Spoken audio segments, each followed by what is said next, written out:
რომელიც გასტანს საკმაოდ დიდხანს, თუმცა ბოლომდე გრძელვადია პროგნოზებს ვერაკეთებ.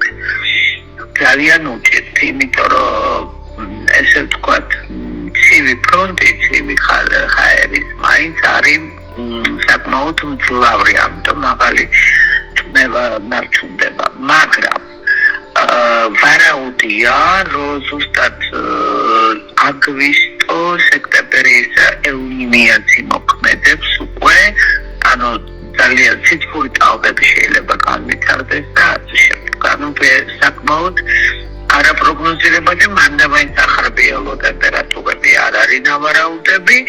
საუბარია, რომ აღმოსავლეთ საქართველოში ალბათ გვალვები იქნება, დასავლეთ საქართველოში შეიძლება გაძლიერდეს წვიმები, ოღონდ როგორი წვიმები იცით, აი თქეში, ანუ ძალიან დიდი წვიმა, სწრაფად, ერთ დღეში, დიდი ნალექით, რომელიც შეიძლება გამოიწვიოს